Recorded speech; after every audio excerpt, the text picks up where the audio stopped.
কোথাও আপনি বাজারই বলুন আর এমনি থাকার বাড়িই বলুন, তো এগুলো করতে গেলে যেমন পুলিশের নো অবজেকশন নিতে হয় রাস্তার ধারে হলে যান চলাচলের ব্যাপারে, তেমনি ফায়ার ব্রিগেডেরও নো অবজেকশন নিতে হয় যে সেখানে আগুন নেভানোর পর্যাপ্ত ব্যবস্থা আছে কি না, বা কোনো কারণে যদি আগুন লেগে যায় তাহলে আগুন নেভানোর যে গাড়িগুলো সেখানে গিয়ে পৌঁছতে পারবে কি না, এবং সেখানে তারা গিয়ে জল পাবে কিনা, জলের সূত্র আছে কিনা, এগুলো দেখার পর নো অবজেকশন দিলে তবে সেটা আপনি দোকান বলুন আর বাড়ি বলুন এটা তৈরি হতে পারে।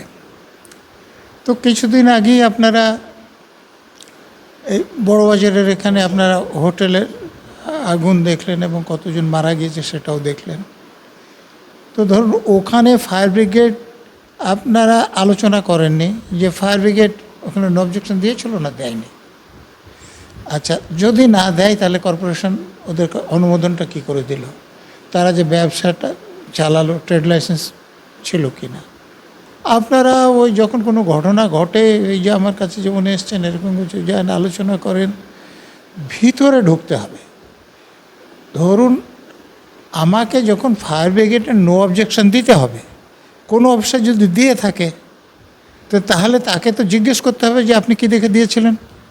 যদি না দিয়ে থাকে তাহলে তারা যখন এটা স্ট্রাকচারটা করছেন তখন তো কর্পোরেশনের আইনে খুব পরিষ্কার বলা আছে, কর্পোরেশনের লোকেরাও সেটা আটকাতে পারে, পুলিশের লোকেরাও আটকাতে পারে। তাহলে কর্পোরেশনের কোন লোকের দায়িত্ব ছিল তিনি কেন আটকাননি, পুলিশের কোন লোকের ওখানে দায়িত্ব ছিল তিনি কেন আটকাননি, সেগুলোর ব্যবস্থা নেওয়া হয় না। সেটার কারণ হচ্ছে যে এই যে অফিসাররা ঘুষ নিয়ে বেআইনি কারবার করতে দেন, সেটার অংশ উপরের অফিসাররাও নেন এবং রাজনৈতিক নেতারাও নেন। যদি না নিতেন তাহলে এরকম ঘটনা ঘটতে পারত না। তো খিদিরপুরে যে ঘটনা ঘটেছে সেখানে তো অন্য একটা কথা শোনা যাচ্ছে যে ওই ঘেঞ্জি এলাকাটা আগুন লাগিয়ে ওদেরকে সরিয়ে দিয়ে ওখানে কোনো বহুতলারও করার পরিকল্পনা এটা শোনা যাচ্ছে। এবং এটা যদি সত্যি হয়, আমি সত্যি মিথ্যা জানি না, তাহলে তো এমন হতে পারে যে আগুন লাগেনি, এমনও হতে পারে যে আগুন লাগানো হয়েছে। এবং সেক্ষেত্রে যদি ভালোভাবে তদন্ত হয় তাহলে অপরাধীকে সেটা বাইরে আসবে, দেখতে হবে যে এই আগুন লাগার ফলে লাভ কার হচ্ছে। আপনি যে কথাটা বললেন যে আগুন লাগানোর কথাটা বললেন, খিদিরপুরে না, আপনারা বিভিন্ন চ্যানেল যেটা দেখাচ্ছেন সেখানেই ওখানকার লোকেরা অন ক্যামেরা বলছেন যে এর পিছনে একটা ষড়যন্ত্র আছে, এখানে বহুতল করতে চাইছে কিছু প্রমোটার বা রাজনৈতিক নেতারা মিলে, যার জন্যে আগুন লাগানো হয়েছে। সেটা সত্য কি মিথ্যা আমি বলতে পারবো না, কিন্তু অভিযোগ যেটা উঠছে সেটা যদি হয় তাহলে তো তদন্তটা আর একটু ভালোভাবে হওয়া দরকার যে অপরাধীটা কে, যারা এই আগুনটা লাগিয়েছে এবং এরকম শয়ে শয়ে লোককে এরকম একদম পথে বসিয়ে দিয়েছে। আপনার এই অভিযোগের রেশটা ধরেই আপনি যে কথাটা বললেন ওখানকার স্থানীয়রা কি বলছে সেটা, তাদের অভিযোগ আমাদের না একেবারেই অভিযোগ, স্থানীয়দের অভিযোগ। বা আমি ওখানে দেখতেও যাইনি, আপনারা বিভিন্ন গণমাধ্যম যেটা দেখাচ্ছেন লোকেরা সেটা বলছে আপনাদের ক্যামেরার সামনে। একদমই আমাদের আজ বাংলার মুখোমুখি ওখানকার লোকেরা আরও বিস্ফোরক, আরও এক ধাপ এগিয়ে আরও বিস্ফোরক এক্সক্লুসিভলি বলেছে যে যখন আগুন ধরেছে, আজকেই তারা বলেছেন যে তার ঠিক কিছুক্ষণ আগে রাত 1:10-15 নাগাদ আগুন লাগে, আর তার ঠিক কিছুক্ষণ আগে 1টা এবং 12:50 ঠিক কাছাকাছি সময় দুবার করে গোটা চত্বরে বিদ্যুৎ বিচ্ছিন্ন করে দেওয়া হয়। তারপরেই নাকি এই আগুনের ঘটনাটা ঘটে। আমি মেনে নিলাম লাস্ট বিদ্যুৎ বিচ্ছিন্ন হচ্ছে, তারা যেমনটা দাবি করছে যে একটার সময়, এবং আগুন লাগে 1:10-এ। এই মাঝে 1টা এবং 1:10-এর এই 10 মিনিটে যে ফারাকটা, এর মধ্যে কি হলো, কে আসলো নাকি কেউ আসলো না, নাকি অ্যাক্সিডেন্টালি না প্রি প্ল্যান্ড? দেখুন, দুটোই হতে পারে। গরমের সময় তারপরে বিদ্যুতের চাহিদা অনেক বেশি থাকে, বিদ্যুৎ বিপর্য হতে পারে না আমি বলছি না, তবে তারা যেটা বলছেন যে এটা ষড়যন্ত্রও হতে পারে। যদি রাজনৈতিক নেতৃত্বের সঙ্গে যুক্ত থাকে, ষড়যন্ত্রের সঙ্গে যারা রাজনৈতিক নেতাদের যারা পয়সা দেয় সেই প্রমোটাররা যদি যুক্ত থাকেন তাহলে এটা ষড়যন্ত্রও হতে পারে। এবং সেখানকার লোকেরা সেই ষড়যন্ত্রের কথাই বলছেন, এবং সেটা যদি হয় তাহলে আমি জানি না, রাজনৈতিক নেতারা থাকলে তো পুলিশের লোকেরা এখন যা হয়ে গেছে পুলিশের অবস্থা, তদন্ত করতে পারবে বলে আমার ধারণা নয়। মুখ্যমন্ত্রী গতকাল গেছিলেন, তিনি গিয়ে বলছেন যারা ক্ষতিগ্রস্ত হয়েছে পুরোপুরি তাদেরকে 1 লক্ষ টাকার ক্ষতিপূরণ, যারা অর্ধেক ক্ষতিগ্রস্ত হচ্ছে তাদের 50,000 টাকা। কিন্তু ওখানকার লোকেদের যেটা দাবি, ব্যবসায়ীরা তারা বলছে আমাদের 5 থেকে 6 কোটি 10 কোটি টাকার মাল নষ্ট হয়ে গেছে। তাহলে ওই যে 1 লক্ষ, সেটা গোটা মরুভূমিতে সেই 1 ড্রপ জলে ফেলার মতন। এটা তো স্বাভাবিক, একটা দোকান যারা চালাচ্ছেন তারা তো সে ব্যবসাটা চলার জন্য মালপত্র সেখানে রেখেছেন, আগুনে পুড়ে যাওয়া মানে সব ছাই। তো অতএব তাদের লোকসান অনেক বেশি।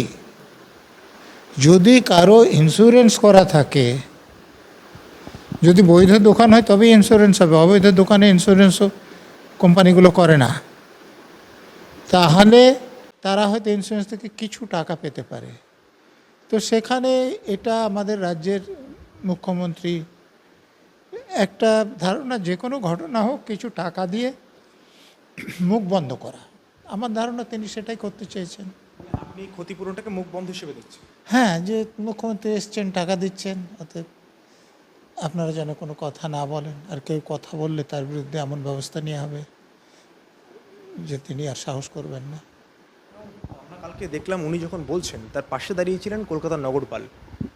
তার যে বডি ল্যাঙ্গুয়েজ একেবারে দেখে মনে হচ্ছে, অনেকেই বলছে যে মমতা ব্যানার্জি যেটা বলছেন তিনি সেটা মেনে নিচ্ছেন, এবং এখানে যে কোথাও গিয়ে একটা নজরদারি, প্রশাসনের নজরদারি যে ফারাক হয়েছে, গাফিলতি হয়েছে, সেটা তিনি মানতে চাইছেন না এবং দেখাতে চাইছেন না, কার্যত বলা ভালো। এখন এই পুলিশের সিপি বা ডিজি কাদের করা হয়? যারা শাসক দলের নেতাদের কথায় অপরাধ করতে পারে তারা। এখন রাজ্যের ডিজি কে আছে দেখুন, তিনি কি কি অপরাধ করেছেন, তার বিরুদ্ধে কি কেস আছে, তিনি পলাতক ছিলেন। তো সিপি বা এসপি, ওসি এরকমভাবে বেছে বেছে করা হয়, যে শাসক দলের কথা শুনে যারা কাজ করেন, অন্যায় কাজও করতে রাজি থাকেন, তাদের কি করা হয়। অতএব তাদের অন্যরকম বডি ল্যাঙ্গুয়েজ হওয়ার কোনো সম্ভাবনাই নাই। না, যদি কোনো ষড়যন্ত্র না থাকে তাহলে খানিকটা হতে পারে, কিন্তু যদি ষড়যন্ত্র থাকে এবং তার সঙ্গে শাসক দলের নেতারা যুক্ত থাকেন, তাহলে তারা যা বলবেন তদন্ত রিপোর্ট তাই হবে, তদন্ত হবে না।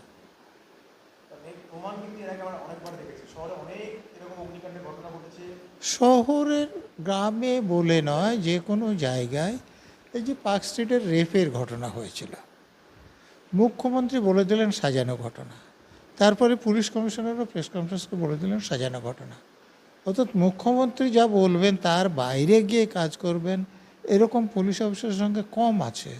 দেখুন, ওখানে একজন মহিলা আইপিএস অফিসার প্রমাণ করেছিলেন যে এটা সাজানো ঘটনা নয়, সত্যিকারের ঘটনা হয়েছে, কিন্তু তাকে পুরস্কৃত করা হয়নি, তাকে তিরস্কার করা হয়েছিল, আপনারা জানেন। সেই জন্যে যারা তথাকথিত একটু চতুর অফিসার হন, তারা শাসক দলের নেতারা কি চাইছেন, ইঙ্গিত করছেন, সেটা বুঝে যান এবং সেইভাবে রিপোর্ট তৈরি করেন। হ্যাঁ, যিনি এটা প্রমাণ করেছিলেন যে না সাজানো ঘটনা নয়, ঘটনা ঘটেছে, কিন্তু তাকে কিভাবে তিরস্কার করা হয়েছিল আপনি কি দেখুন, এবং শেষ পর্যন্ত এখান থেকে তাকে বদলিও করে দেওয়া হয়েছিল। তো এখন যারা কমিশনের পদে আছেন তারা তো চাইবেন না যে অন্য কোনো পদে যান, কমিশনারের পদ গ্ল্যামারাস পোস্ট। অতএব যিনি পুলিশ মন্ত্রী যা চাইছেন সেটাই করবেন, তাতে সাধারণ লোকের যা যাবে, তার জন্য তাদের কোনো চিন্তাভাবনা নেই। মুখ্যমন্ত্রী যে ক্ষতিপূরণ দেন, একের পর এক ক্ষতিপূরণ বিভিন্ন সময় দিয়ে আসছেন, এই টাকাগুলো তাহলে পাচ্ছেন কোথা থেকে? আমাদের করের টাকা, মুখ্যমন্ত্রীর ঘরে তো আর টাকা তৈরির মেশিন আছে এরকম আমরা জানি না, এবং উনি খুব বহু কোটিপতি লোক তাও আমরা জানি না। তা আমরা করের যে টাকা দিই সেই টাকা থেকে দেন, উনি যেহেতু একটা পদে আছেন সেই পদের অপব্যবহার করেন।